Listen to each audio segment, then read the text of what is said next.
Olá, estudantes! Sejam mais uma vez bem-vindos ao Se Liga na Educação. Na aula de hoje, nós vamos trabalhar a sequência da aula anterior, onde nós falamos sobre contando os átomos. Então, essa é a parte 2. Essa aula é destinada ao público do primeiro ano do ensino médio de Ciências da Natureza. O componente curricular é Química. Bom, nós estamos então no nosso terceiro encontro. Depois dessa aula, teremos ainda mais um encontro, onde nós vamos trabalhar estequiometria. Então, todo o conteúdo que foi trabalhado na aula anterior e nessa aula é extremamente importante para a compreensão da aula de estequiometria, ok? E, por falar em habilidades, qual é a habilidade importante que iremos trabalhar hoje? Bom, nós iremos analisar e representar, com ou sem o uso de dispositivos e de aplicativos digitais específicos, as transformações e conservações em sistemas que envolvam a quantidade de matéria, de energia, de movimento para realizar previsões sobre os seus comportamentos em situações do cotidiano. Bom, na aula anterior, nós fizemos a seguinte indagação. Como é possível contar o número de átomos sendo que eu não consigo vê-los? E aí nós vimos que nós usamos artifícios, né? Nós usamos a representação de uma substância e a quantidade de mol como um coeficiente multiplicador ali da quantidade daquela substância. Tudo isso nós estamos, na verdade, trabalhando no âmbito da representação do real. Então, na verdade, quando eu escrevo H2O, nós estamos falando de água, mas água é essa substância que eu tenho aqui nesse copo, por exemplo. Então, quando eu coloco, então, H2O, eu estou falando da representação dessa água, falando da composição que tem essa água. Então, é a quantidade de hidrogênios e a quantidade de oxigênios. Hoje nós vamos aprofundar um pouquinho melhor sobre essas representações. Mas a minha indagação para a aula de hoje é: como podemos contar os átomos, se não enxergamos, em uma reação? Então, dentro de uma reação química, como seria possível fazer essa contagem de átomos? Bom, então nós vimos na aula anterior o conceito de substância, nós vimos que ela está atrelada a esse conceito da atomicidade e usamos a quantidade de mol como um multiplicador, como um número que tem um fator multiplicador dessas substâncias.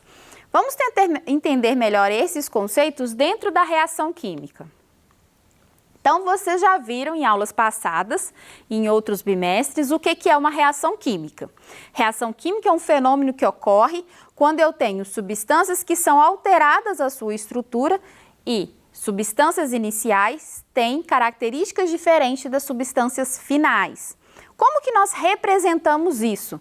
Nós representamos isso dentro de uma equação química.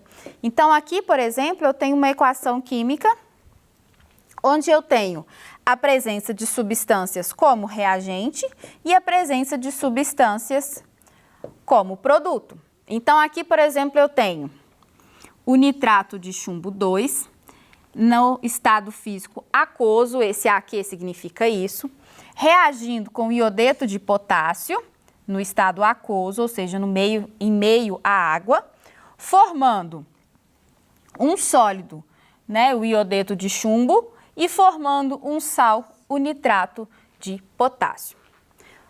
O iodeto de chumbo, ele é sólido, portanto, ele vai ser chamado de precipitado, enquanto que o sal, ele está no estado aquoso, também está ali dissolvido em água. Observe que nós temos dois números muito importantes aqui.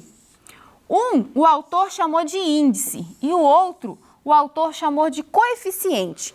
O que representa cada um deles?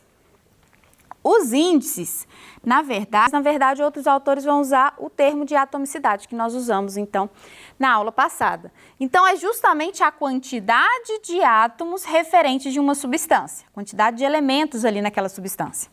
E os coeficientes estequiométricos, ou coeficientes, é justamente essa quantidade de mols que reagem. Então, como que eu leria, então, essa reação? Eu tenho 1 mol de nitrato de chumbo no estado aquoso, reagindo com 2 mols de iodeto de potássio no estado aquoso, ou seja, em meio água, formando 1 mol de iodeto de chumbo, formando 2 mols de nitrato de potássio. Débora, como você sabe que na frente do nitrato no reagente é 1? Quando não tem nenhuma informação, na química a gente considera 1, ok? Então, se não tiver nenhuma informação numérica antes da substância, nós consideramos o número 1. Então, essas quantidades estequiométricas não surgiu da cabeça do cientista ou da professora.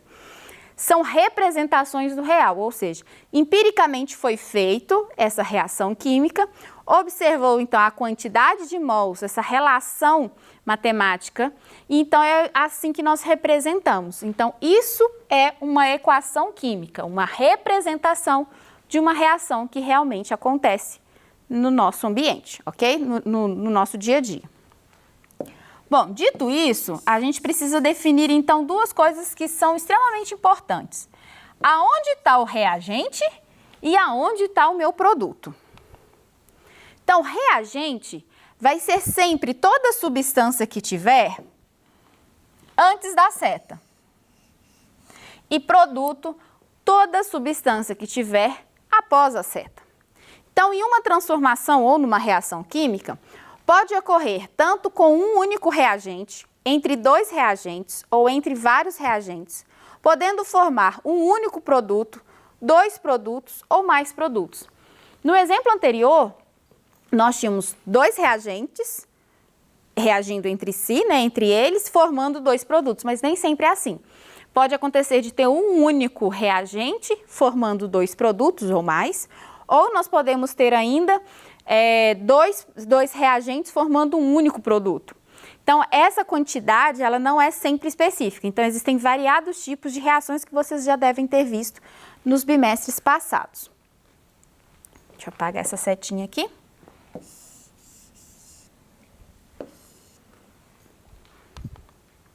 Bom, vamos trabalhar então aqui com uma reação que foi feita por Lavoisier, um dos, nós chamamos de pai da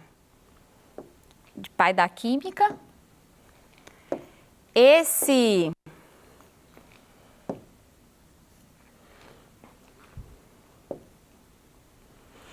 Essa reação aconteceu o seguinte, aqui dentro então nós temos uma balança, temos uma quantidade de massa aqui e temos uma reação acontecendo aqui. Aqui nós temos então carbono, grafite aqui dentro e nós temos aqui dentro também oxigênio, observe que é uma garrafa fechada, tá? Isso daqui vai reagir e o produto formado não vai desbalancear, não vai tirar a balança do lugar. O que isso quer dizer? Vamos colocar números para a gente poder pensar, Vamos imaginar que eu tenho 3 gramas, vamos imaginar que ali dentro o Lavoisier colocou 3 gramas de carbono grafite e nós tínhamos um total ali de 8 gramas de oxigênio.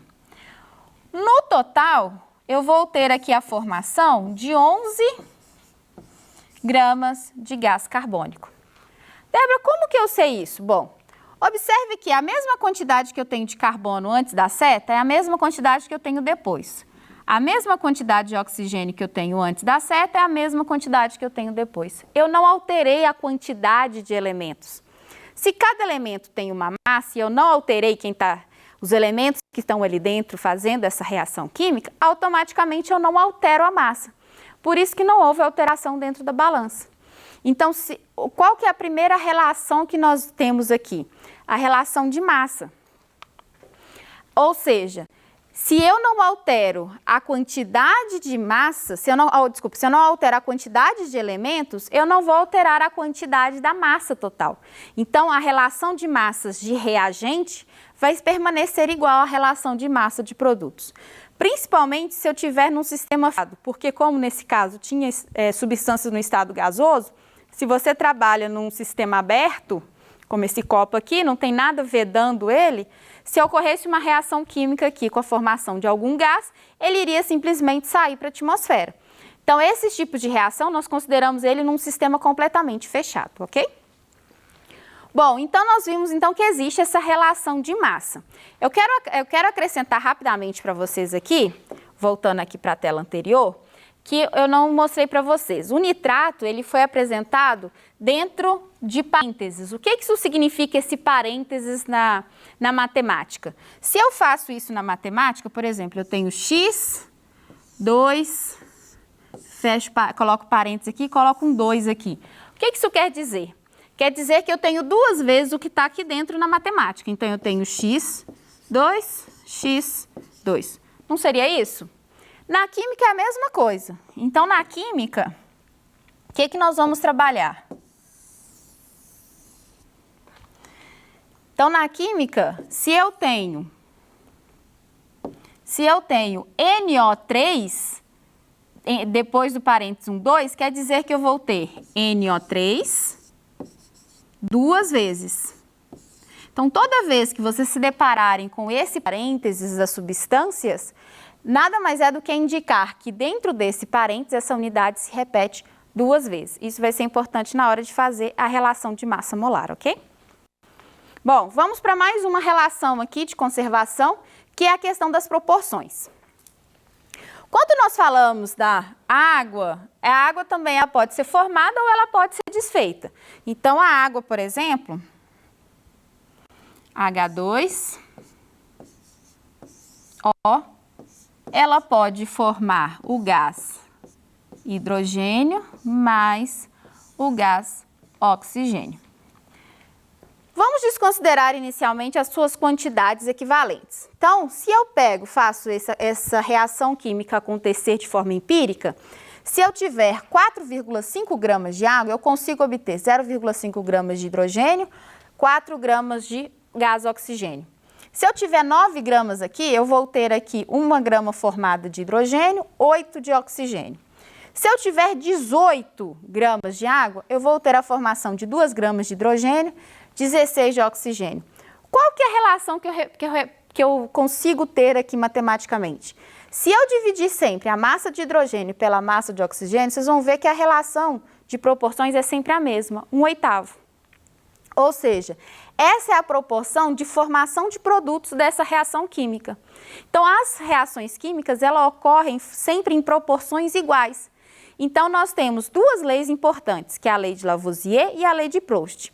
Essas duas leis vão determinar uma representação matemática que nós chamamos de balanceamento.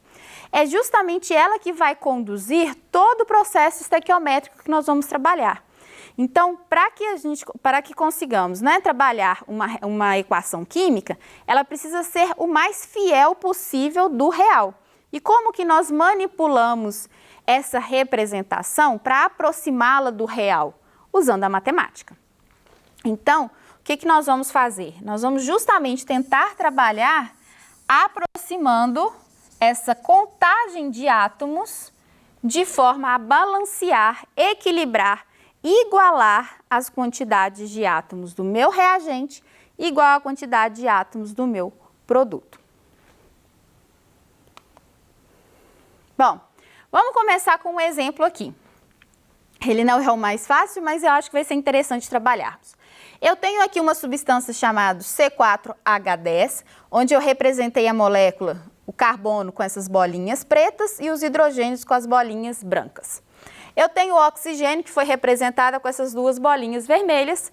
Tenho o CO2, que foi representado o carbono com a bolinha preta, os oxigênios com a vermelha. E a água, onde nós temos a representação de oxigênio com a bolinha vermelha e as brancas de hidrogênio. Ok. Se eu quiser, então, saber as quantidades, eu preciso, então, já que eu não vou alterar os elementos ali dentro, eles precisam estar na mesma quantidade. Quantas bolinhas pretas eu vejo antes da seta? Eu vejo 4. E vocês? Quantas vocês estão vendo? E após a seta, quantas bolinhas pretas eu estou vendo? Observe que elas não estão iguais. Logo, essa equação química não está balanceada, ok? Como que nós faríamos isso? Vamos trabalhar justamente os fatores estequiométricos que nós trabalhamos na aula anterior. Então, se aqui eu tenho 4 e aqui eu tenho 1, eu preciso então de ter 4 moléculas de CO2 para ter 4 bolinhas pretas, ok? Bom, agora, e o hidrogênio? Quantos hidrogênios eu tenho? Aqui eu tenho 10. E lá, eu tenho quantos? Eu tenho 2. Então, eu precisaria ter 5 moléculas de água para ter um total de 10 hidrogênios. E o oxigênio, Débora? Esse valor vai ficar diferente. Olha só. 4 vezes 2, 8. Com mais 5, 13. E aqui eu tenho 2. Então, depois da seta, eu tenho 13 oxigênios e aqui eu tenho 2. Não existe, matematicamente falando, um número onde eu possa multiplicar o 2, que equivale a 13. Né? O 13 é um número primo. Então, aí nós fazemos uma dica que eu dou, um macete que eu dou para vocês. Eu coloco o número que eu quero, o 13, dividido pelo número que eu não quero. Por que eu fiz isso? Vamos tentar discutir isso aqui embaixo. Então, olha só. Quando eu faço isso matematicamente falando, eu tenho 13 sobre 2, que está multiplicando a atomicidade 2, que é de quem? Do meu oxigênio. A matemática de fração me permite cortar numerador e denominadores iguais. No total, quantos elementos no final eu vou ter? 13. Débora, mas eu vinha pensando na quantidade de moléculas, então quer dizer que eu vou ter uma molécula com um oxigênio só? Não. Nós sempre, quando estamos falando de gás ou oxigênio, estamos falando de 2 moléculas de oxigênio. Essas 2 moléculas sempre estarão juntas. A questão é que a quantidade dessas moléculas é uma quantidade fracionária, ok? Então, essa seria, então, o balanceamento desta equação. Bom, vamos tentar trabalhar outras um pouco mais simples, mas que também usaremos outras ferramentas importantes, né? Para o nosso tema daqui, que seria a contagem dos átomos aqui dentro. Bom, vamos pensar nessa outra equação química aqui.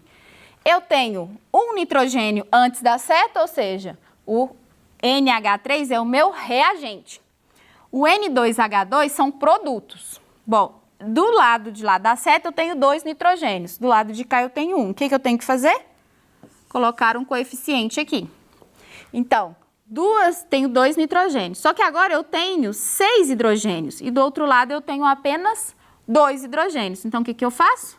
Multiplico por 3.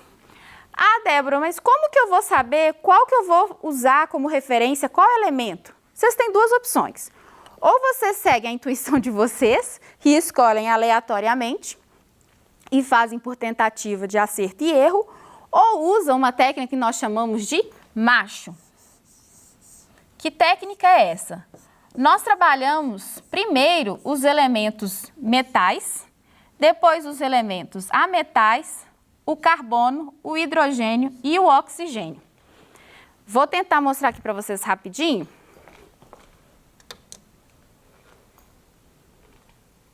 Isso, na tabela periódica, então. O que nós vamos trabalhar? Os metais todos aqui primeiro, eles teriam prioridade. Então, todos os metais aqui, eles teriam prioridade.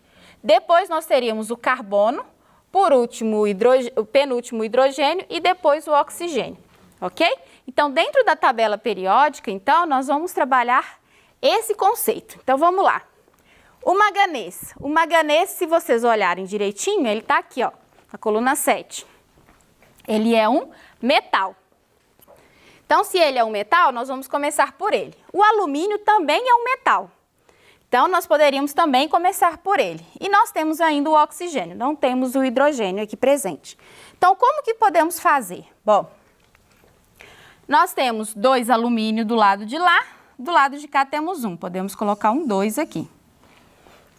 Ok. O manganês, nós temos 3 manganês, certo? E aqui nós temos apenas 1. Então, aqui teria que ser um 3. Mas se vocês olharem, a quantidade de oxigênio vai estar alterada. Então, se eu começar pelo alumínio, eu não consigo resolver isso aqui. Então, apesar da regra do macho, aqui nós precisaríamos começar pelo oxigênio. Qual que é o número que multiplicado por 4 e 3 eu consigo um valor semelhante? Eu não tenho assim de cabeça. Então, o que eu vou fazer? Esse 3 eu vou colocar ele aqui e esse 4 eu vou colocar ele aqui. E a partir daqui eu vou começar então o meu balanceamento. Por quê? 3 vezes 4, 12. 4 vezes 3, 12. Pronto, igualei meus oxigênios. Aqui eu vou ter 4 vezes 2, 8 alumínios. E o manganês eu vou ter 3 vezes 3, 9. Então, aqui foi uma outra técnica que eu usei, além do macho, onde eu comecei a fazer a minha equação pelo oxigênio. Então, observe que não tem uma regrinha muito certa, vocês precisam trabalhar um pouquinho mesmo a habilidade de vocês. E balanceamento, queridos estudantes, é importante praticar. Então, não tem como você bater o olho numa equação química e tentar adivinhar sem antes tentar isso na prática, ou seja, fazer realmente várias atividades, ok? Bom, então na aula de hoje nós vimos um pouquinho sobre reações químicas, a conservação de massa e a proporcionalidade dentro das reações e o balanceamento. Lembrando, gente, que toda essa habilidade é extremamente importante para a aula que vamos trabalhar de estequiometria, ok? Então, no mais, eu quero deixar o meu grande abraço virtual a todos vocês e até uma próxima!